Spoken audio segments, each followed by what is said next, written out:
My name is Dr. Amos Nzeyi, born in Kabale, Uganda.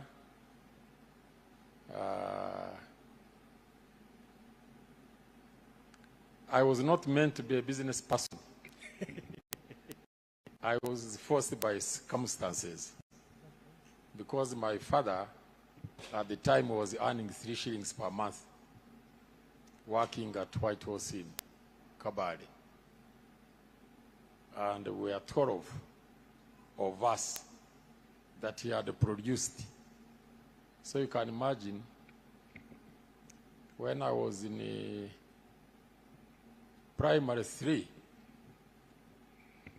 I was told that you may not be lucky to start your next term because there is no school fees. So I liked football. I thought I would miss football at school because I wouldn't find anywhere to play the game and to play with. That time, actually, the football I'm talking about, it was made out of papyrus or banana leaves. Fiber, yeah. And I was playing with Rugunda, Mbabazi, Mutebire. So I didn't want to leave that company. So I tried to continue, and at the age of 4, I was given a chicken by the name Nyabujegere. It was producing many eggs. And out of those eggs, I started now selling eggs, business of selling eggs. Selling the eggs to which market? To teachers.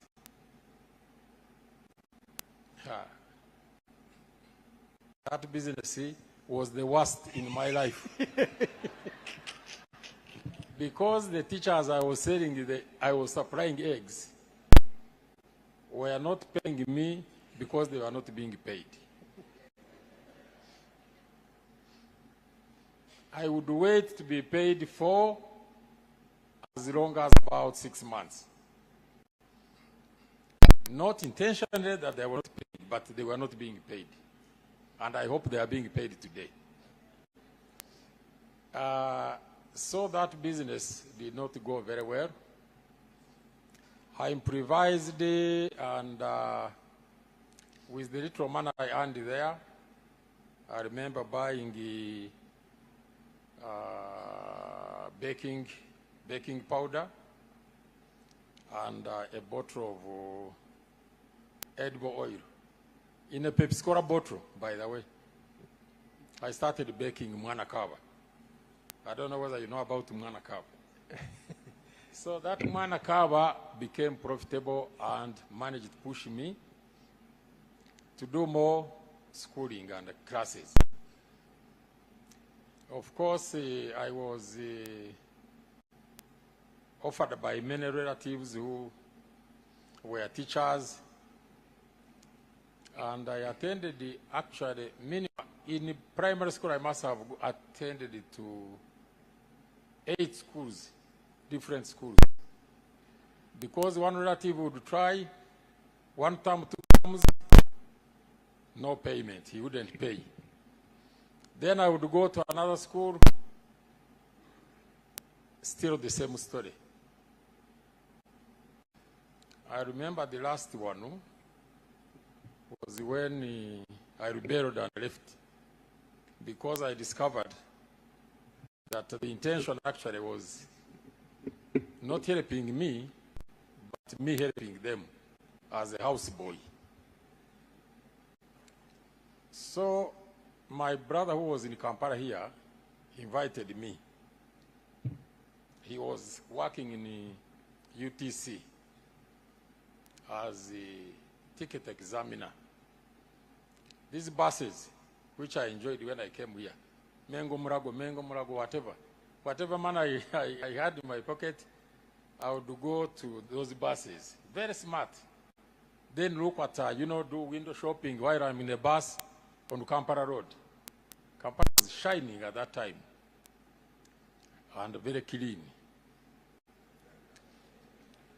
But of course, with a few people, don't say it's not clean now. The population we are talking about maybe 9 million in the whole country. So I now waited to be sent to school. He said, now I want to put you in Kororo High School, but I'm looking for money to buy you clothes. They demanded the school children to have white, everything white, from top to the shoes. And indeed, he did buy them. I went there. How long? I did not even complete a year. Not even, I don't know how many times, whether it was even 2 terms. I was sent home, no school fees. But one thing I will never forget, what I didn't tell you, in lower school, Kabale, headmaster called me because my father kept on saying, bear with me, I'll pay. Bear with me, I'll pay. That headmaster called me to his office. He had a stick. He said, I'm going to give you 6 cans because you have not paid school fees. You have studied for nothing for 3 terms. I will never forget that one. And he was a friend of my brother because they were both UPC, supporting UPC. Even me, I remember they dressed us as schoolboys. In the jacket C, we went to vote when we were about to maybe 14. And we ended up being arrested. It is in Pambara who got us out in a Kabale police station. So here, it could not work. But as luck provides,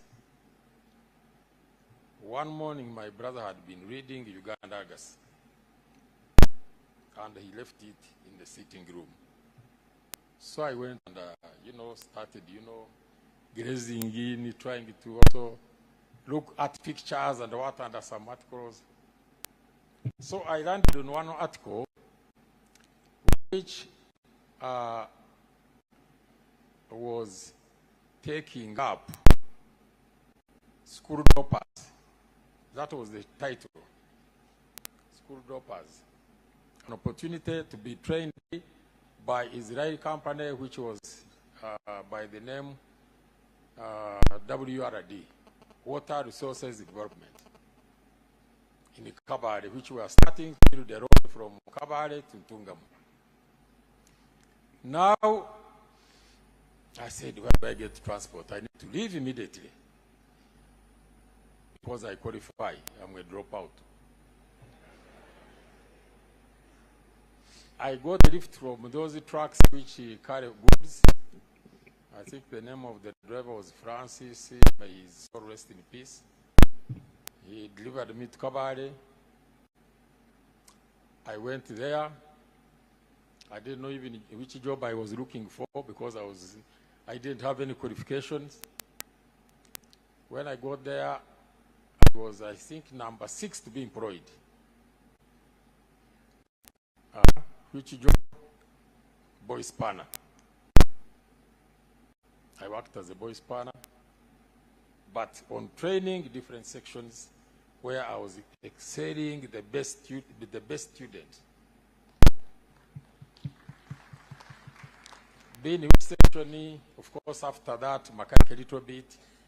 Then the chief engineer appointed me under his department to be able to be in the field.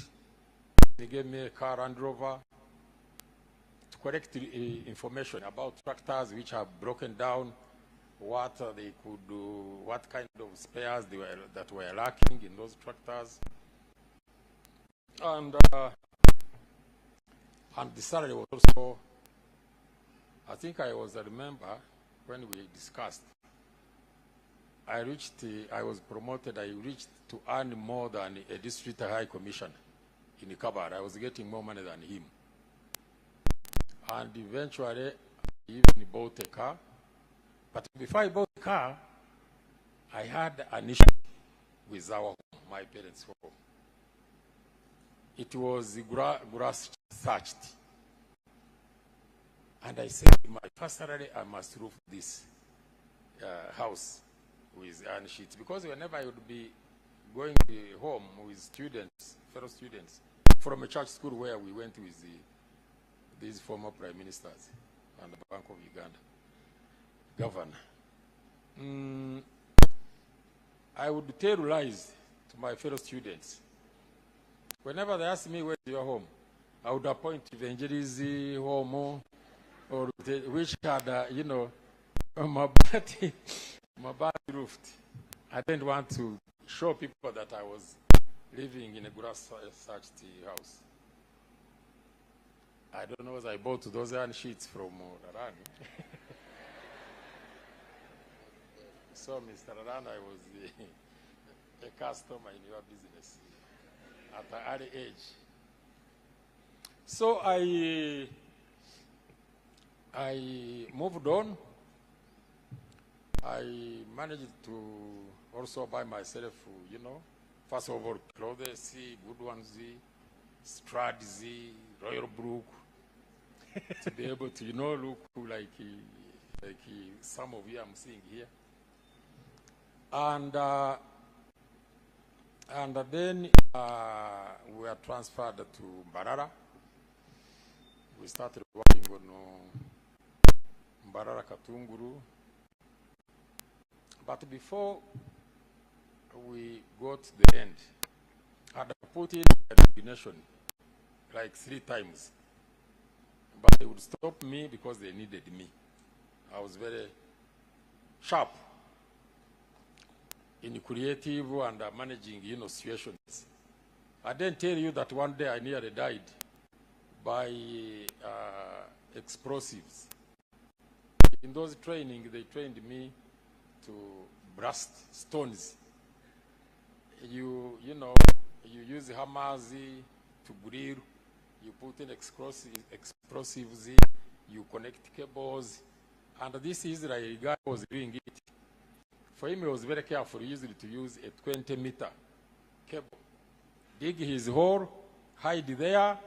After putting the light, after lighting, then he would do. But for me, I said I can do it even at 6 meters. And the stones hit me while I was in that hole. But thank God I survived. Now, when we reached Nkombe, where our former Chief Justice, I remember is there, Justice Katudeb, I said, I'm quitting, I'm not going to work for anybody. That was 3 years that I had been working with Israelis. I resigned because I had been saving. I had an uncle whom I used to give my money in the cabaret by the name Henry Sassi. And he had even interested me in creating and starting a small shop with the barracks, police barracks. So we started, you know, trading in those, you know, commodities. And I bought, from my savings, I bought a pickup. I remember the pickup was costing 26,000 shillings. But we did not have money to put, with my uncle, a boxy body. We borrowed 4,000 to put on a boxy body. And I started driving to, you know, selling. I ventured into food. Supplying Geza High School, supplying hospital, Butobere. This food, I was buying them from Chihihi. In Chihihi, they used to have a market every Saturday. But through innovation, I started talking to these women who were bringing food in the market. I said, I want now to buy from the source. I started going in the village to buy gardens of sweet potatoes. And that improved my earnings, profitability. So the business grew. But on the way to Kihi, there is a forest called Mafuga. I discovered that there were people cutting trees, but using these manual saws. So I asked myself, if I ventured into this business, and I gave these people automated automation saws, these ones which cut very quickly. They could cut many timber, and I would venture into that because I had found out in the Kampala they were buying those timber. Indeed, I ventured into that. I bought those automation. I supplied them. They cut timber for me. I had the market with National Housing Corporation. I supplied this one, Minister's Village. Then we did this Extelecom. We did all those were my timber. The whole of the Nakasobora barracks is me who supplied all the timber. In fact, I even went beyond to supply some hardware, some locks from Kenya, and business was growing. I bought trucks, I bought trailers, semi-trailers because of those timber. I was buying from, I stopped now, I was buying from many, not only Mafia. I started buying from Karinzu, Chihara and Fort Potro. A big business in timber. I made good money, which now was disrupted by the war, Tanzania and Uganda. So they confiscated my 3 trucks to take troops. I had to bribe to get them back. When I got them back, I sent them to Nairobi to a friend of mine by the name of Jirigori, and started using those trucks for me on my behalf. But then along the way, I developed a hobby of driving cars. And I started competing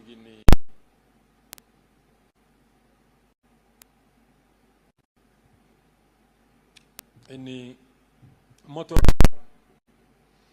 which motor rally at the time the president of the nation picked interest. And who was the president at the time was Idi Amin.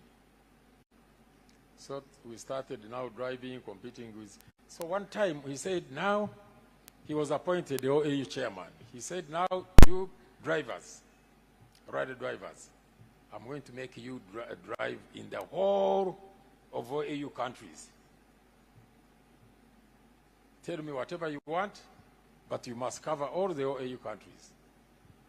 I was imagining now OAU countries, how can you drive 1,000 miles and miles? But I said, let's wait and see. I hope I'm not taking longer, no. No. Yes, you're taking us sure? Process by process. Thank you. So we demanded to have, by the way, this guy was a rider driver, I think, after me. And he was doing well as So we demanded foreign exchange to buy cars, factory prepared cars. I mean, so he gave approval. We went to Bank of Uganda. He said they sent us to Bank of Uganda. There was this Abbas Mawanda. I remember him very well. Whatever you applied for, you would get it. And we identified the factory preparing cars in UK by the name of John Speed. We got the money, we flew to UK, we bought those cars, we brought them back, we brought them by air here. We drove, we completed 6,000 kilometers, which took us to Kenya, Sudan, Congo, Rwanda, Burundi, a bit of Tanzania, and then back here. And the winner was none other than me.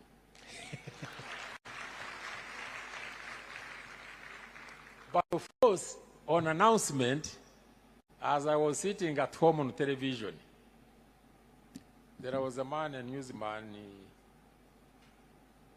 Christopher Damulira. Empaka ezabadde zikubagana ku madena kumeka zimaze ennaku mukaaga. President Idi Amin Field Marshal yasoose amudiridde abadde Kigezi boy Amos Nzeyi amulega basomera Christopher Damulira. I said, now what is this? But that didn't make points. It was the arrival. That because, you know, we usually find him in 40 kilometers from here, and he would be the one, of course, you wouldn't overtake him. He would be the one to arrive at Upper Hotel, that I called it. So, that activity took me to I went to receive my trophy, which was a car with my co-driver. They gave us cars. Those were the trophy. I think I'm the only one in East Africa to have won a car as a trophy. Brand new car with my navigator, Edward Kayua, the late. May his soul rest his peace in eternal peace. And then that didn't go well with me. In the morning, I was picked for questions at Set Research, Nakasero. I got there. I found some 3 gentlemen in a room discussing in Swahili. One of them came to me, faced me, he started hitting me with his stick. You know, these officers, whatever, hitting my head, said, Kauko. I went and sat down there in the corner.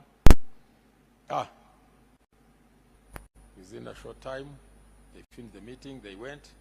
Then he came back to me, he said, you Nzeyi, you are going to die here. And who was this? This guy had been in school in Bubare, those schools that I was telling you, in primary 4, I was with him, he was my classmate, he was called Captain Smart. He said, I don't know how I'm going to save your life, but I will do my best. He went out, he said, if I come back, I will tell you what to do. So he went out, he came back and said, I'm going to open the door for you, just jump in the back seat, and I'll see where to drop you. He dropped me at Norman Cinema. I found my way now to Kenya. I went to Kenya, but I had a friend in Jinja called Bwire, who was killed also. I didn't say how I was also doing the other businesses along the food stuff. I was the agent of Chillington Tour Company. And Katodung was the managing director, then the sales guy, marketing manager. I mean, he was the overall Katodungu. He was also killed because of this Tanzanian radio, which used to mention. There is somebody who was called, called Beverages, and then another one, Ukato. Because of that, all Ukatos, I think, were murdered. So this guy helped me to cross the border. Now I went to Kenya, I started transport again with my trucks. I built my transport company. I remember Roy calling me because I wanted to register a company. He called me and asked me which name to name your company. I said Intercontinental Transport because I was sleeping in Intercontinental Hotel. And I grew the business. I got some other people to join me. I had a friend of mine called Chris Kirubi. He gave me 70 trucks because I had got a contract from Belgium, from ship as the transitor, who gave me a contract to transport a lot of goods in the region. Congo, Rwanda, Burundi, all the breweries. I was the one transporting their goods. To the tune from my 4 trucks, 20, then 100, then 300. It became a good business, and I managed to earn some good money. which helped me to even treat my son in London, where I was paying a lot of money. He had some issues. 2 years in the hospital. Then my family also moved to UK because of that. My son, because of that, brother of theirs. So I managed to educate my family there in UK. I hear you referring to the chairman.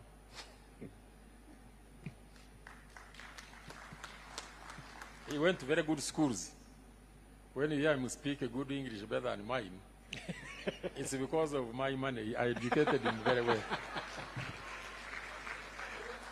I was paying £7,000 per term for him. Now, I came back, and now when they liberated this country, one thing I had in mind was start baking, because there was no bread in Uganda. It was imported. Bread was coming from Kenya. And that's why you are referring to hot loaf. Yes, I did that. Now along the way again, there was shortage of beer, sodas, Coca-Cola, PepsiCo, Vimito. They didn't have crowns, these closures. Crown Cokes. When you hear Crown Beverages, it came from Crown Cokes. So Crown Bottlers, it is a name that I went and got machines, bought machines, and I started manufacturing bottle tops, Crown Cokes. Which Crown Cokes were very good. I had bought the machines from Germany, having gone around everywhere.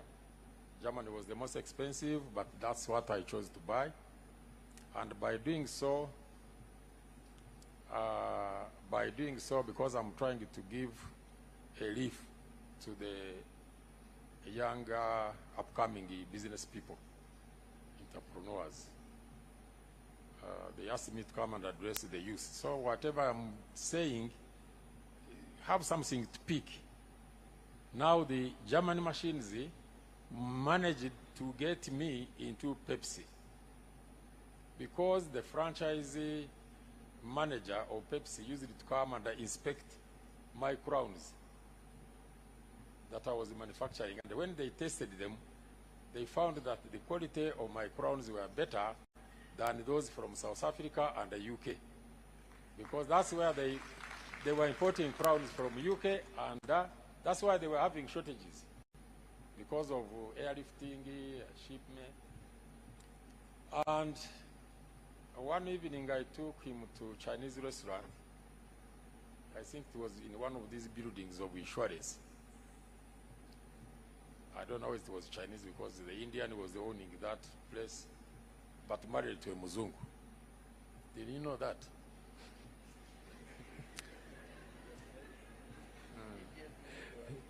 Yeah. No, he was married to a Muzungu woman. Any of you knew that restaurant in one of the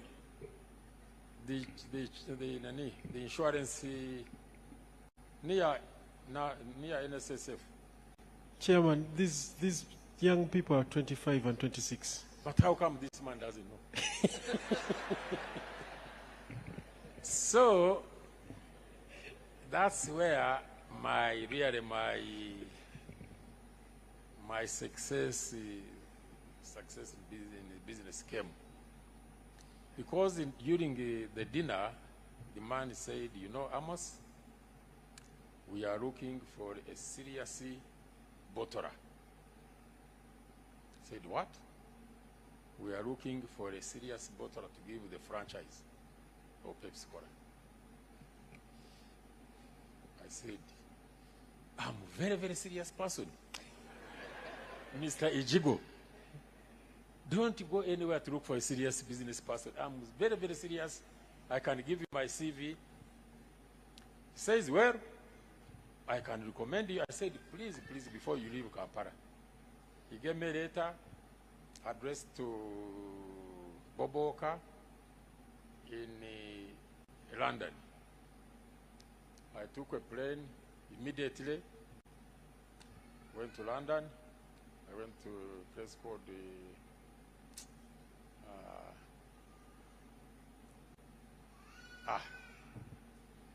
I remember. So I met with Bob Walker. Bob Walker welcomed me very well. We had discussion. We went for lunch. We talked. He said, come back tomorrow morning. I'm still consulting with New York. The following day, he went back. He said, now, you need to go and meet our chairman in New York, Mr. Norinko. Had my ticket. In fact, I remember being upgraded. I had a first-class ticket. I remember being upgraded because of my card. I had a gold card in British Airways, because of flying many times. They upgraded me to Concord. 3 hours, 25 minutes to New York. I was there. I met with the chairman. Chairman gave me a letter after a long discussion, but with the condition that I must provide support from a first-class bank. First-class bank. My first-class bank was Barclays, PRC in London. I came back. I went to London. I told my bank manager, I have a number of them. I have a number of them. There were many managers that were my friends. Some of them, I invited them to Kenya. I invited them to national parks, Masai Mara, where. So I had a relationship with my bankers. And it was not difficult to get that letter. So I got the letter and I put it in my pocket. Then in about a year time, they started privatizing these parastatals. And Lake Victoria Bottling Company was advertised. We put in our bids. But now where I want to again give you some light in doing things. Now, in bidding to buy those assets of PepsiCo, Lake Victoria Bottling Company, people thought that you could buy PepsiCo, They didn't know what government was saying. Even the government didn't know that they had no right to sell actually PepsiCo.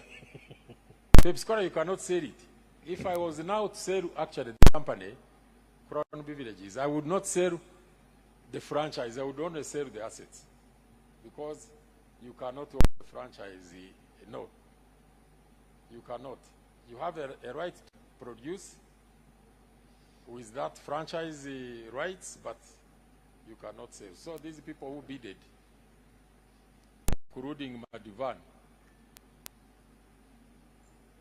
they were told when we went for the opening of the bid, mine, I had attached that letter of intent and, those approvals I had got. So it was easy for me to win. But also, the bid I put in was higher than all those that put in, because I put in $6.49 million, and that was the highest. The second was 4.9. I want to give you this history because sometimes people talk without knowing what they are talking about. I've heard stories the government gave and say, no. Franchise, you can't get a franchise unless you apply for it. And now that's how I entered into bottling business. And I'm proud to say that in my doing business with PepsiCo International, I've achieved two things. One, the best quality in the PepsiCo family, because 2018 we became #2 in the whole world. We were beaten by Colombia. Uganda came #2. right now, and of course also market share in Sub-Saharan Africa, we are the leader. We are the leaders in prawn beverages. So when I'm out there, like recently we had a conference in Dubai of 500 bottlers. I'm highly respected. I sit on table one with the top guys. But maybe because I'm black also, that gives me also, you know. And we have that good relationship with PepsiCo International. But also, the government appreciates our performance because of taxes that we pay. Taxes that we pay, you know, when we started here, the government, when they came in power, this government, 1986, tax collection for the entire industry and all the whatever, they were only 5 billion. Can you believe it? 5 billion is what they were collecting. But I can tell you that last year we paid 230 billion, okay. My company. And this year you will get announcement that maybe we are paid 300 billion because we are growing. We have been registered in growth. So that is my story to the upcoming youth. First of all, I want to appreciate. You know, I was very busy because yesterday I was selling soda near past Mombasa in Kilifi. Thank you for reminding me. I know it well as Mirinda. But when Humphrey told me that you must come, these are youth. You know, for me, I really treasure you, and I strive on you, the growth I'm talking about, the billions that we are paying in taxes. You are the people who support our industry because you are the consumers. You are the most consumers, and that's why I had to respect you and come. And even when before I came here, I asked the CEO, Hilda Beverages. I said, but I'm going to represent you, the company. Are these people having refreshments? She said, yes. I said, are you sure enough?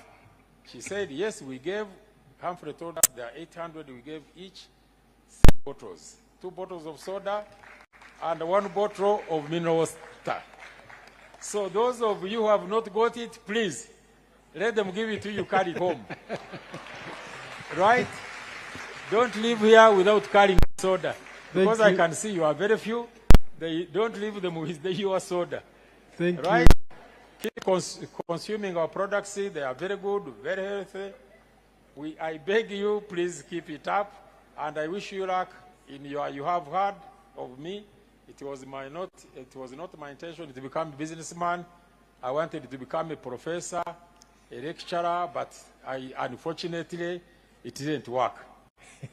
So I thank you, private sector, for inviting me, and keep, motivating these young people so that they can tap on your knowledge and our knowledge. Thank you very much. Thank you very much, Chair.